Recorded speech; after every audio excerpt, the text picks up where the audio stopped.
नींद खुलती है, पूछते हैं कहाँ तीर का तो खुले रहते हैं। जयपुर और खुले ऐसा लगता है जैसे कोई भाई बहन। गुरु मिलते नहीं, उनको ढूंढने पड़ते हैं।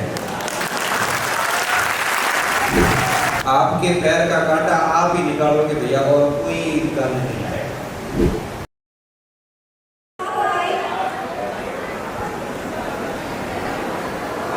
किसी को सुनना अच्छा नहीं लगता है, पर इस मोटिवेशन से सुन लेंगे। बहुत कुछ सोचा था कि बहुत कुछ बता के आएंगे। काफी देर से मैं देख रहा हूँ कि बहुत ही कौशलपूर्ण यहाँ पे जो अभिनय हुआ,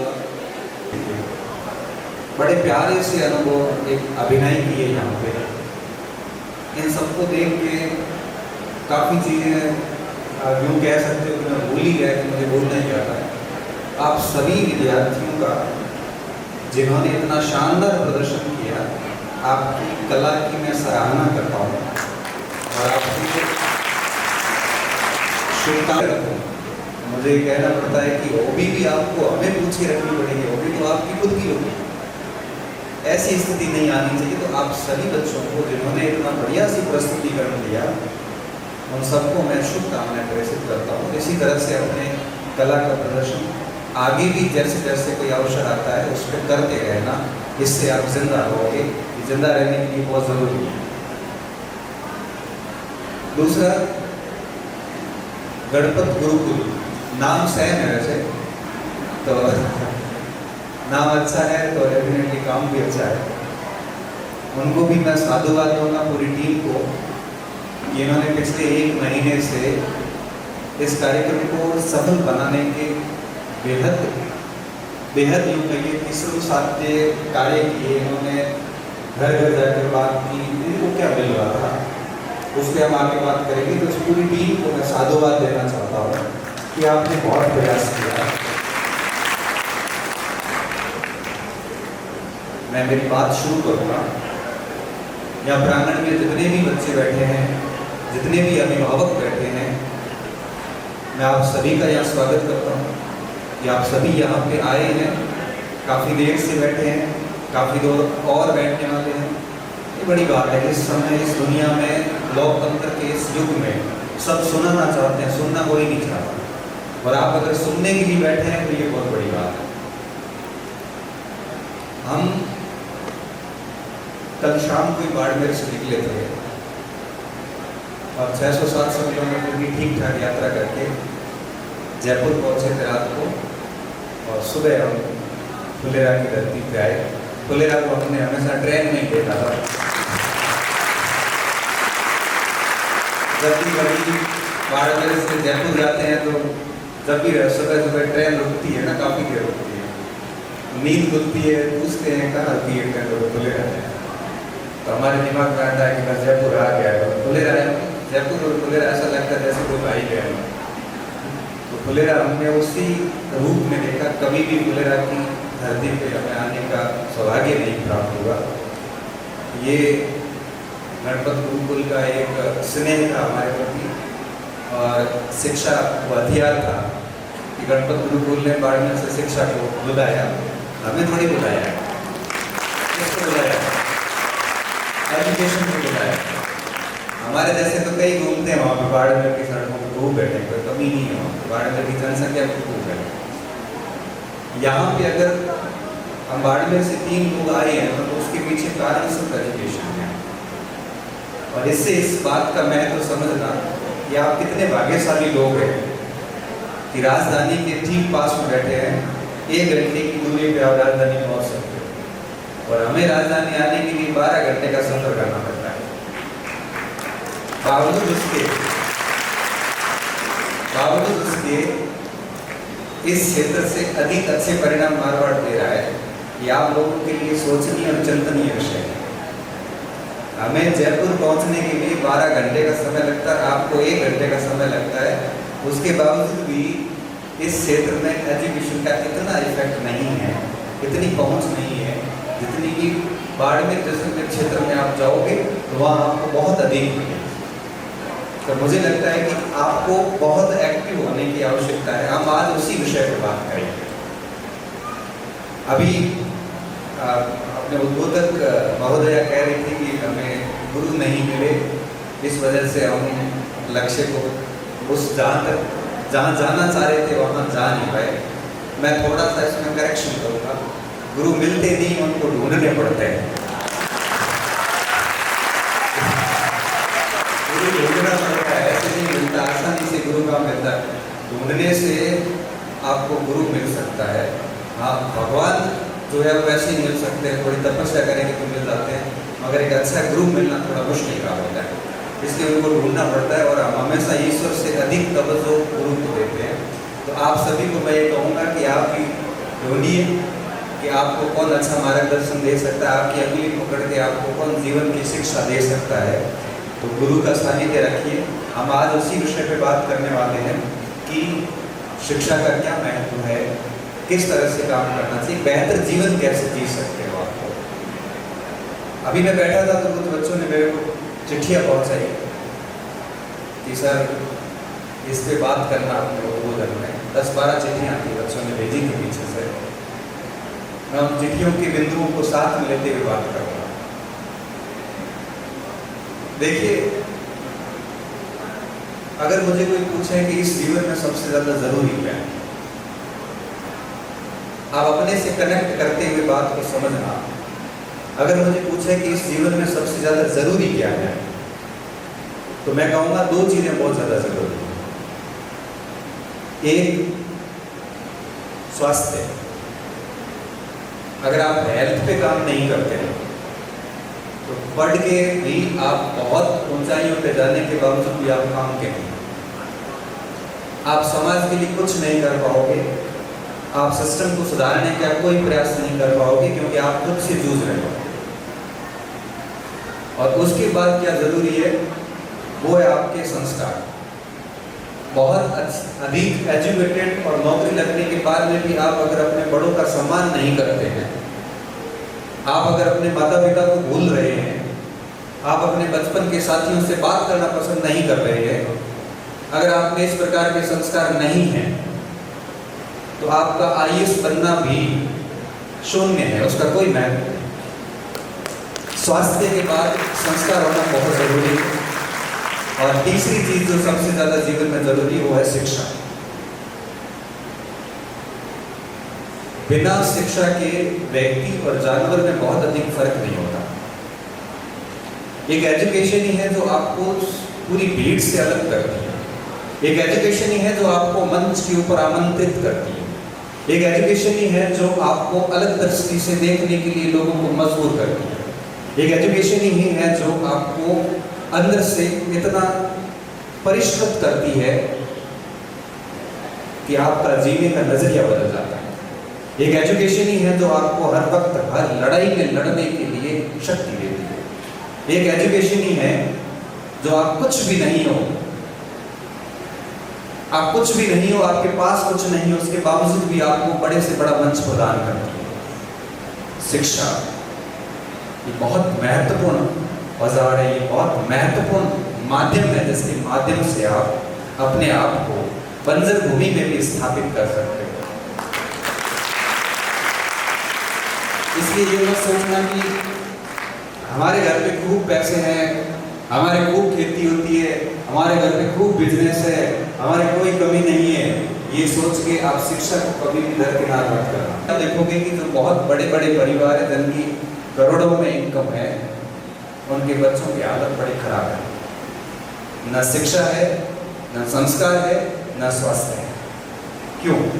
क्योंकि जब उनको सब कुछ बैठे बैठाए मिला, आपको कुछ सालों बाद समझ में आई संपत्ति कभी भी हाथ से जा सकती है। 17,500 करोड़ का मालिक जीरो पे आ गया और घर बिक गया। ये पिछले साल की बात है, कोचिंग टाइकून की मैं बात कर रहा हूँ, मैं किसी का नाम नहीं लूँ। 17,500 करोड़ की प्रॉपर्टी थी उस कोचिंग सेंटर के पास में। ऑनलाइन दुनिया का सबसे बड़ा जीएंट था।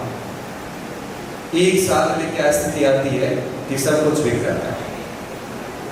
सहारा के मालिक को देखो, अरबों का मालिक था, लास्ट की जिंदगी जेल में गुजारनी पड़ी। संपत्ति का स्थायी तत्व है, कभी भी जा सकता है, इस पे आपको कभी घमंड करने की आवश्यकता नहीं। स्थायी तत्व होता है वो होता है एजुकेशन, संस्कार और स्वास्थ्य। और मैं सभी विद्यार्थियों को जहाँ भी जाता हूँ तब कहता हूँ कि हम लोगों को अगर यहाँ पे आमंत्रित किया गया है तो सिर्फ और सिर्फ इस वजह से किया गया है कि हम लोग शिक्षा की बात करेंगे। हमारा ना कोई खेल से कोई मतलब है, ना कला से कोई मतलब है, हम एजुकेशन से जुड़े हुए लोग हैं, हम सब एजुकेशन की बात करते हैं। और हम कहते हैं कि अगर हम 600-700 किलोमीटर से दूर से चल के आए हैं और आप अगर हमें सुन रहे हैं तो मैं हमेशा ये चाहता हूँ कि कम से कम आप में से 20 लोग भी हमारी बात को सुने और उसका अनुसरण करें, तो आपका आना ठीक होता है। अन्यथा भाषण देके हम चले जाते हैं, समाज और गांव और क्षेत्र में कोई परिवर्तन नहीं होने वाला। ये परिवर्तन कब होगा? जब आप इन चीज़ों का पालन करोगे। इसलिए कहता हूँ कि आज से मैं आपसे उम्मीद रखूंगा, सारे बच्चों से, सारे विद्यार्थियों से, सारे अभिभावकों से, कि आप पढ़ाई पे बहुत ध्यान देंगे, खूब मेहनत करेंगे। अभी इस छोटी सी डॉक्यूमेंट्री में आ रहा था ना कि जयपुर जाके पढ़ूं या फुलेरा में पढ़ूं। आप कैलाश पर्वत भी चले जाओगे ना, पढ़ना आपको भी। आप दिल्ली चले जाओगे तब भी पढ़ना आपको। आप कहीं भी चले जाओगे ना, टेबल और कुर्सी पे बैठ के पढ़ना आपको नहीं है। चाहे जयपुर में रह के पढ़ो, चाहे फुलेरा में या बाड़मेर के किसी बॉर्डर स्थित 100 किलोमीटर दूर जिला मुख्यालय से किसी गांव की, किसी ढाणी की, किसी खेत में, किसी खेजड़ी के नीचे बैठ के भी बच्चा IAS बना गया।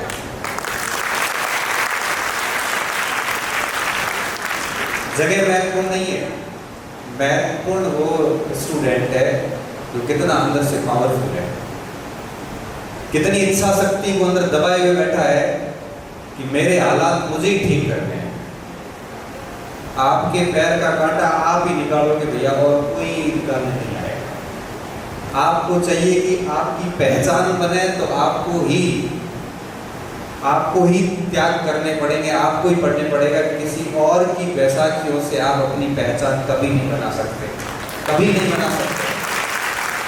आप किसी भी बड़े व्यक्ति के साथ फोटो खींच के, उसके साथ चल के, उसकी चापलूसियां करके कभी भी अपनी पहचान नहीं बना सकते। आप अपने आप को इवन खत्म कर रहे हो। स्वतंत्र पहचान होनी चाहिए आपकी। इसलिए कहता हूं कि बैसाखियों के सहारे नहीं जीना है हमें। स्थान महत्वपूर्ण नहीं है, जहां भी रहें भरपूर पढ़े, और जब पढ़ने की इच्छा नहीं हो तो जैसे अभी आप कला का प्रदर्शन कर रहे हैं ऐसा करें। अभी हम और सुरेंद्र जी बैठे थे मेरी लाइब्रेरी में, बाड़मेर के अंदर मेरे पास एक छोटी सी लाइब्रेरी है। किताबों के बीच में एक हारमोनियम रखा हुआ। सुरेंद्र जी ने कहा कि इसकी क्या जरूरत है? मैं, इसकी सबसे अधिक जरूरत है। किताबें मन की शक्ति है, किताबें आपको अच्छा महसूस करवाती है, और हारमोनियम आपके भावों की शक्ति है।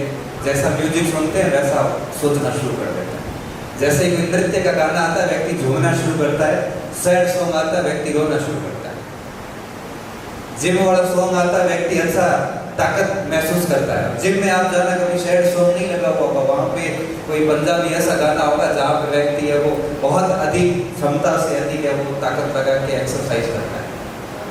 ये भावों का जो भोजन है ना, वो एक्चुअली ये कला है। आपको जो चीज़ अच्छी लगती है वो करना होता है, तभी आप वो अंदर से जिंदा रहते। तो मैं कहना चाह रहा था कि आप अपनी पहचान बनाएं, दूसरों के भरोसे मत रहो। एक हमारा साथी था जिनके पिताजी आमना शाम था, तो उसने फटाक से बोल दिया कि मेरे पापा एडीएम है। तो तहसीलदार साहब ने कहा कि तू क्या है? पापा छोड़, तुम क्या है? मैं कुछ नहीं, खुद को बना। पापा के टुकड़ों पे बहुत अधिक नहीं पल पाएगा बेटा, अपनी आइडेंटिटी बना। पापा एडीएम थे, उन्होंने मेहनत की थी, तू उनके टुकड़ों पे पल रहा कर क्या रहा है? उसके बाद से मैंने उसके मुंह से कभी ये नहीं सुना कि मेरे पापा एडीएम, क्योंकि एडीएम है तो उन्होंने मेहनत की थी। आपकी पहचान क्या है?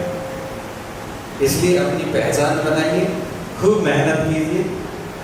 पढ़ाई जीवन में केवल नौकरी के लिए जरूरी नहीं है। इस बच्चे ने जो अभिनय किया उसमें आपने दो चीजें नोटिस की हो। पहली भी उसको नौकरी लगती है, वो चीज़ मेरे लिए बहुत मायने नहीं रखती, क्योंकि जिस व्यक्ति ने हासिल कर लिया हो ना, वो उन चीज़ों के महत्व नहीं करता। हमने सारी परीक्षाएं पास की तो हमें लगता नहीं कि परीक्षा पास करना कोई बहुत बड़ी उपलब्धि है, क्योंकि 2009 से लेकर आज 2025 चल रहा, पिछले 16 साल से मैं 6 नौकरियां चेंज कर चुका हूँ।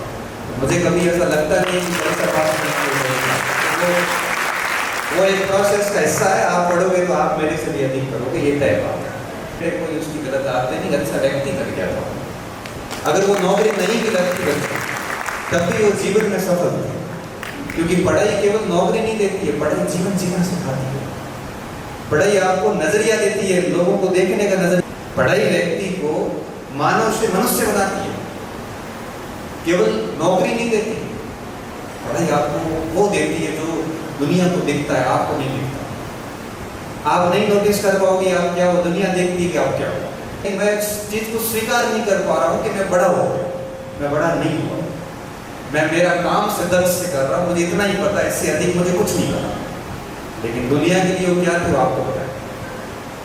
तो शिक्षा वो देती है जो आपको नहीं पता कि आप क्या हो चुके हैं, और दुनिया आपको अलग दृष्टि से देखती है। मैं खुद जब इन चीज़ों को महसूस करता हूँ, कॉलेज से लेके बच्चों को से मिलता हूँ, बच्चों के अभिभावकों से मिलता हूँ, और उस टाइप से ऐसा लगता था कि कोई ऐसे लड़ाई खोर टावर होते हैं ना, उस टाइप से ऐसे लगते थे हम भी। फिर धीरे धीरे अच्छे लोगों से मिले, पढ़ने वालों से जब मिले ना, तब लगा कि जिंदगी ये जी रहे, हम तो नहीं जी रहे भाई, ये बाड़िया कुछ नहीं है, ये सब फालतू की बातें हैं। पहले बाड़ी हटाई, फिर दाढ़ी हटाई, फिर बाल हटाए, छोटे छोटे किए, उसके बाद में इंसानों की तरह रहना शुरू किया, पढ़ना शुरू किया।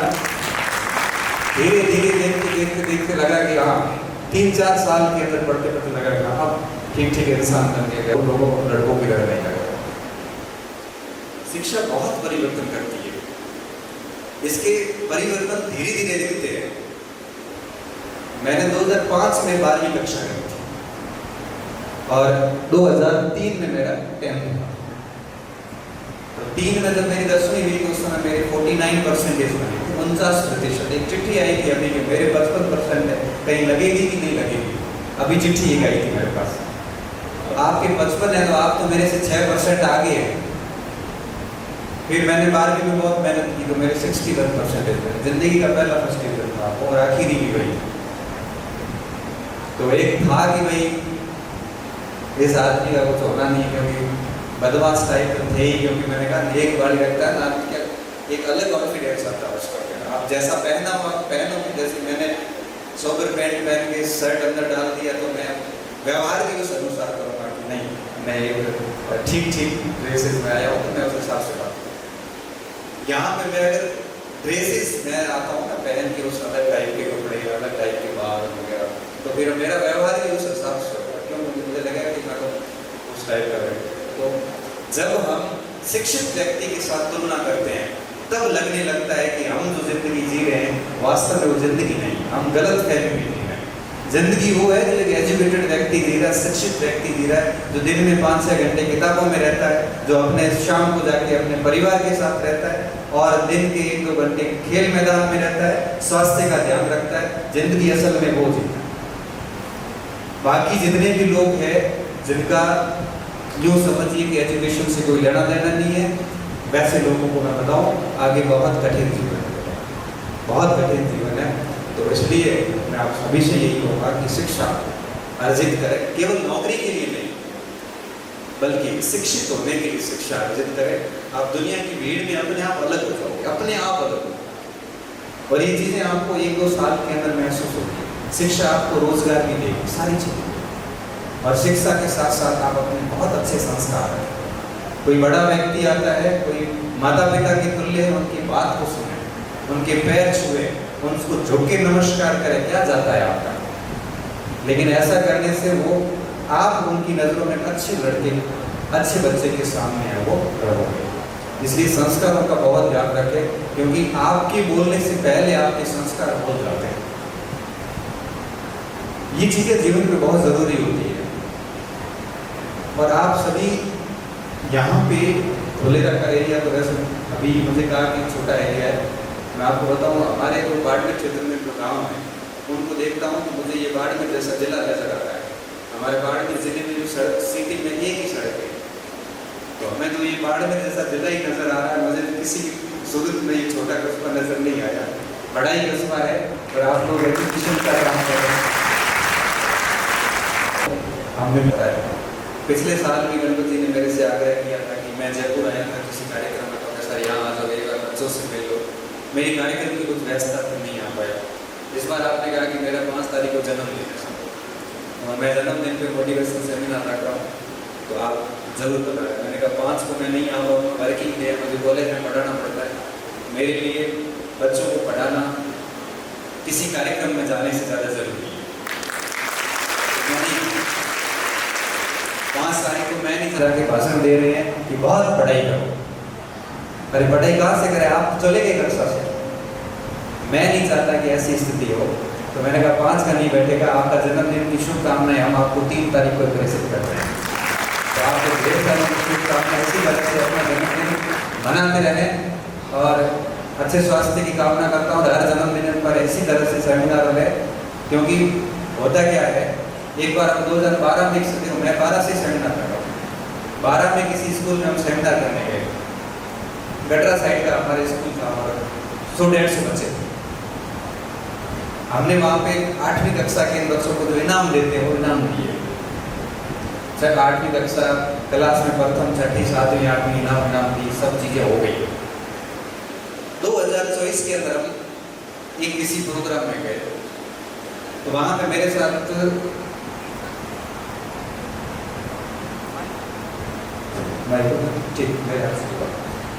तो वहाँ पे 3-4 अतिथि और थे।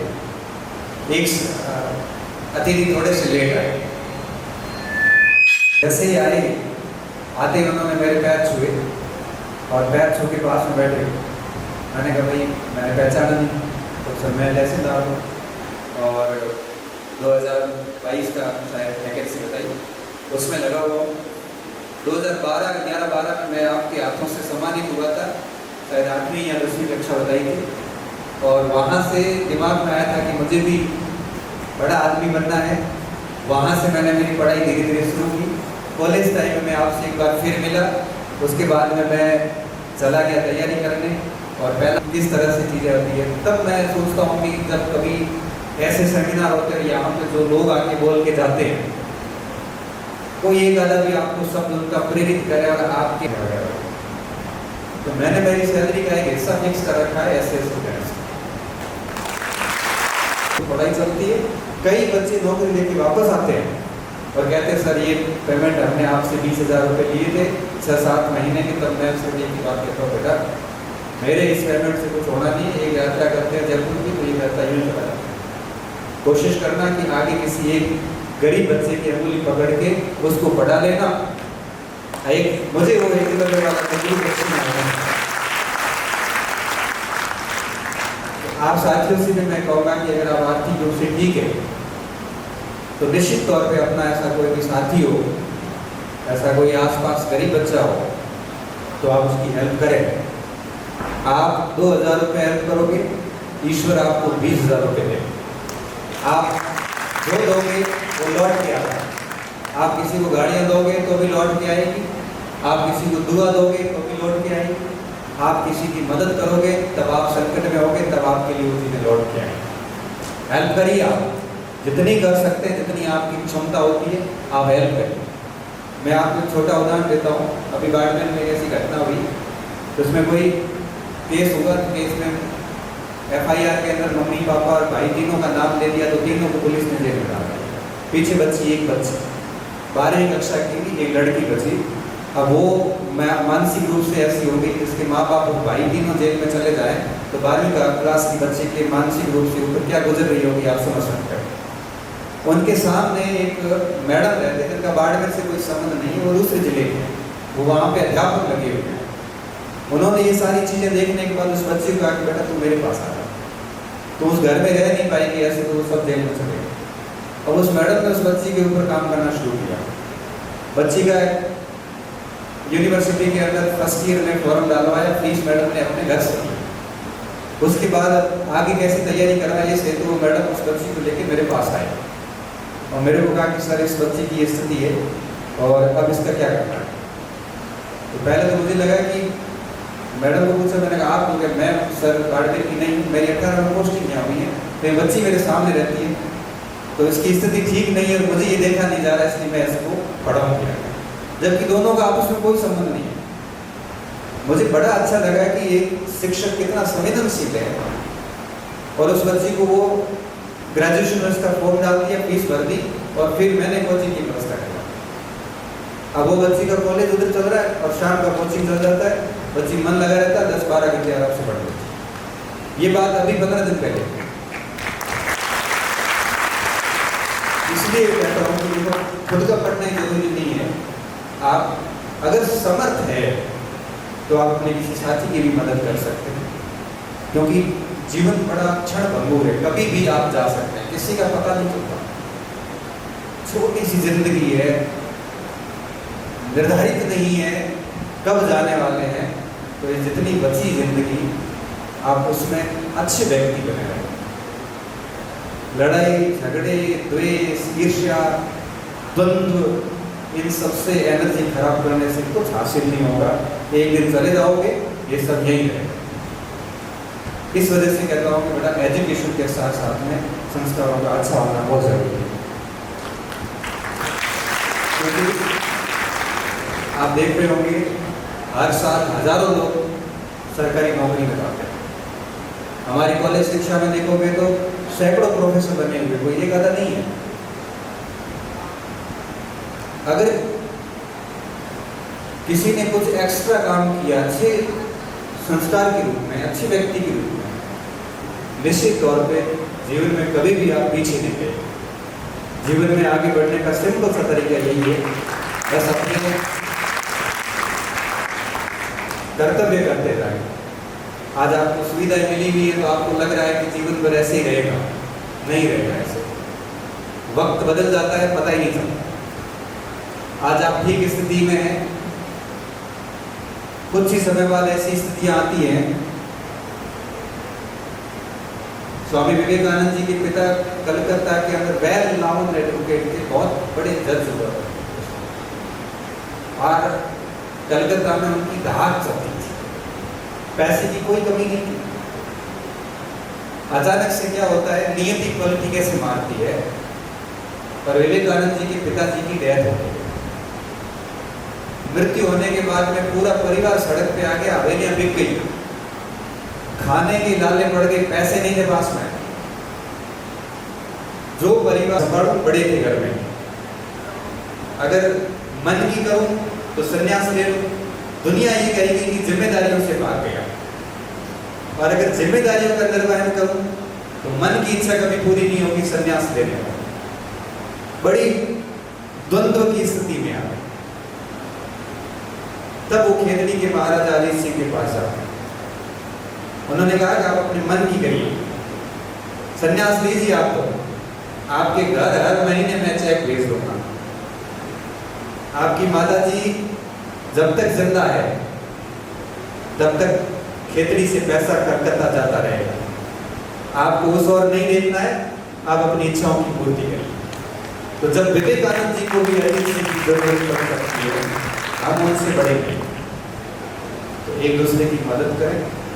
समय कभी पलटी मार सकता है, इसलिए जितना समय मिल रहा है उस समय को बहुत अच्छे से यूटिलाइज करें, क्योंकि आज के दौर में मोबाइल की दौर है, तकनीकी का दौर है, गेमिंग का दौर है। ऐसे में अगर भटक गए तो वापस लाइन पे जिंदगी में कभी नहीं आओ। और जो चीज़ें करने में बहुत आनंद आता है वो अक्सर गलत होती है, ध्यान रखना। जो चीज़ें करने में बड़ा आनंद आ रहा है, जो बातें सुनने में बड़ी प्यारी लग रही है, वो अक्सर गलत होती है। क्योंकि सफलता हो या मंजिलें हो, वो हमेशा कठिन रास्तों से होकर गुजरती है। आसानी से जो मिलता है वो हमेशा नुकसानदायक है। इसलिए अगर आप ऐसे काम कर रहे हैं जिसमें आपको मजा आ रहा है, इस समय पैसे कमा रहे हो शॉर्ट तरीके से, तो आप इन चीज़ों से बचना और खूब सारी मेहनत करना। हम इतना ही चाहते हैं, हमारे आने का मकसद यही है कि आप में से कोई 10 बच्चे भी इस बात को सुने और भविष्य में कभी हमारे पास मिठाई लेके आए कि सर मैंने वो गणपत गुरुकुल द्वारा आयोजित कार्यक्रम में हिस्सा लिया था, सुना था, उसके बाद में हमने हमारे जीवन के डायरेक्शन को थोड़ा बदला, हमने पढ़ाई पे ध्यान दिया, जीवन को सरल बनाने पे ध्यान दिया, अच्छा जीवन जीने की कोशिश की, अपने संस्कारों को प्रबल किया और आज मैं बहुत अच्छी स्थिति में हूँ। इस बात की मैं आपको मिठाई खिलाना चाहता हूँ। तो हमारा आना सफल होकर और आप सभी से मैं ये उम्मीद रखूँगा और इंतज़ार भी करूँगा कि ये अवसर आप हमें देंगे कि नहीं देंगे? पढ़ाई करेंगे, संस्कार प्रबल करेंगे और अंदर जो कला है उसको जिंदा रखेंगे कि नहीं रखेंगे? रखिए। खेलने की इच्छा होती है, खेलने जाइए। आज भी कोचिंग, कॉलेज सब में बिजी होने के बावजूद भी शाम को 1 घंटा में बच्चों के साथ हॉस्टल जाता हूँ, बॉलीवुड खेलने के लिए आज भी जाता हूँ। नहीं जाता हूँ तो बच्चे कहते सर आए ही होती होती आए आज मेरे और बड़े हो रहा है पता से आए होती नहीं और हमारा गेम सेट हो रहा है। गेम क्यों नहीं सेट होता? क्योंकि बच्चे अनुशासनहीनता करते हैं। मैं जाता हूँ चुपचाप कहते हैं, आज भी जाता हूँ क्योंकि अंदर का बच्चा हमेशा जिंदा रहना चाहिए। खेलिए कूदिए, व्यवहार बड़ों सा होना चाहिए, जीवन बच्चों सा होना चाहिए, बात परिपक्व होना चाहिए। बात कैसी होनी चाहिए? परिपक्व होनी चाहिए। कहीं बात करें, हम लोग बच्चों से बात करते हैं। जब मैं सेकेंड ग्रेड शिक्षक था, वरिष्ठ अध्यापक, तो 8वीं 9वीं वाले बच्चों को जैसे अभी ये बच्चे बैठे हैं ऐसे बिठा के मैं बीच में बैठता था और हम पढ़ते थे। उनको नहीं लगता था कि हमारे गुरु जी ठीक है बच्चों की तरह। जब मैं स्कूल लेक्चरर था तो 12वीं वाले बच्चों को नीम के नीचे ले जाके और वहाँ कुर्सी रख के और घंटा 1.5 घंटा पढ़ा देता था। उन बच्चों को भी हम भावनात्मक रूप से मित्र नजर आते। जब हम कॉलेज में आए तो वहाँ पे आपको पता है कि भाई शुभम रेवाड़ बैठे हैं, छात्र संघ बड़े मजबूत है और ऐसी स्थिति है कि बच्चों में 2 मिनट में आंखें लाल कर देते हैं बच्चे, लेकिन गलत होता है तभी करते हैं। मैं पढ़ा रहा हूँ पिछले 7 साल से कॉलेज में। स्थिति ये आती है कि बड़े से बड़े बच्चे तो गुट अड़ जाते हैं तो प्रिंसिपल साहब कहते हैं गणपति जाओ थोड़ा। मैं जाता था, की दिक्कत है और सर सॉरी थे आया हमें मान जाना पड़े। बहुत रिस्पेक्ट करते हैं और कोई जब भी बच्चे आते हैं तो पैर छू के क्लास में जाते हैं। कई मेरे साथी बाहर से आकर देखते हैं बहुत बड़े बच्चे पैर छूते हैं। व्यवहार ऐसा होना चाहिए कि बच्चे पैर छूने के लिए मजबूर हो, उनको बड़े सम्मान अच्छा लगता है। तो कॉलेज के अंदर जब हम आए तो हमारे बच्चों के साथ बहुत ही मित्रतापूर्वक व्यवहार है, बहुत मित्रतापूर्वक। क्लास के अंदर हम शिक्षक होते हैं, बाहर इतनी अच्छे से बात करते हैं क्योंकि वो बच्चे कॉलेज के बच्चे तो सही बता रहा हूँ मेरे से सब बड़े नजर आते हैं, लेकिन बड़े हंसी पड़ रहे हैं। तो जैसा आप जिन जगह बैठते उस हिसाब से बात होनी चाहिए। जब हम प्रोफेसर के साथ बैठते तब हम उस हिसाब से बात करते हैं। जब कोई सीनियर प्रोफेसर आते तब हम बोलते ही नहीं, सिर्फ सुनते हैं। कई बार प्रकांड पंडित व्यक्ति आ जाते हैं, सिर्फ चुपचाप 1-1 घंटा सुनते हैं कि इनकी एक बात महत्वपूर्ण है, क्योंकि जीवन में किताबें जितनी शिक्षा नहीं देती ना उतनी एक ठोकर ही दे देती। एक ठोकर लग गई ना जीवन इतना सिखा देगा तो हमारा 1 घंटे का भाषण नहीं सिखाएगा।